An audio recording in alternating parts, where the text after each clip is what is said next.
Well, welcome back to the channel, everybody. Hope everybody has been doing really well.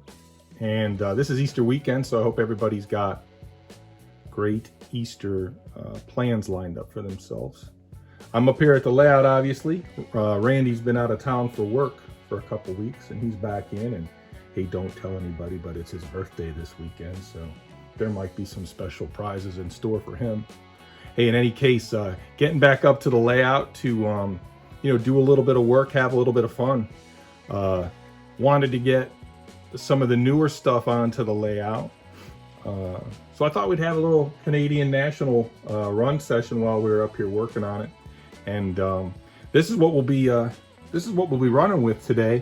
If you've been to the channel, in the past couple of months, you should be familiar with this specific tunnel motor, and I'll put a link to the video of that one up here in the corner right now. If you haven't seen that video, take a peek at it. Pretty cool backstory on that one. Similarly, this tunnel motor is from about a month ago, I guess. I ran a video on some auction purchases that I made, and I got a smoking good deal on this one. This is a Protosound 3 unit. This is a Protosound 2. What I think is cool about them is this is actually a former Duluth Missabe Iron Range tunnel motor. Canadian National owns dmir, and also one of the railroads closest to us that we really like over here, the Bessemer and Lake Erie. Those are all Canadian National owned now. So haven't been able to find a Bessemer tunnel motor, but at some point I will come across one and snatch it up. But I thought it'd be really cool, running these guys together. And then you haven't seen this SD40-2, that Canadian National SD40-2 on the channel. But if you've been following the channel, you know that sometime back I got a Protosound 3. It was an Ontario Northland Protosound 3 unit from Clyde at Stockyard Express, with the intent of doing a shell swap. Well, that's the shell that I had on my Protosound 2 unit that was incomplete. I had bought that unit from the MTH warehouse sale. I have just not been able to find the parts to complete it. So I shell swapped them over. And as I expected, this guy being a Protosound 2 unit, putting on a Protosound 3 chassis, the Protosound 3 units have LED lights. This guy has incandescent lights. So my headlight and ditch lights don't work in the current wiring format. So I'm going to have to do a little bit of work. I'll remove those incandescent lights inside that guy and get some LEDs in there so that they work properly. So in today's run session, we're going to have that one operating in such a fashion that the headlight and ditch lights won't be a problem.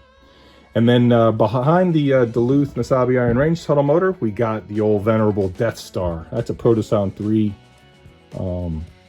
MTH Protosound 3 SD40-2, super cool. Obviously the Illinois Central, another railroad that the Canadian National now owns, and I thought it was kind of cool because this particular SD40-2 is of former Illinois Central heritage. So running them together would be pretty cool. I did go online and I bought some PTC antenna. I don't know, I bought 9 or 10 of these to start putting on some of my units, kind of modernizes them. But I did put a PTC antenna on that one on the roof. Makes it look kind of cool, I think. I like the way it looks. But yeah, I just thought I'd get these on here, have a little homage to our friends up north. The hosers up north? I don't know. Hosers, is that derogatory in Canadian? Somebody tell me. It probably is. I know those are from the SCTV days, right? Take off your hoser. But I was thinking we'd run some coal and iron ore today. Not sure if I'm going to do that or not. I'm going to walk over to the shelves and unbox some of the stuff. And we have the stuff on the layout that never gets boxed up because, well, it probably doesn't have boxes. So those ore cars take forever to unbox. There's so little and there's so many of them. But we'll get something going here, having a little bit of fun.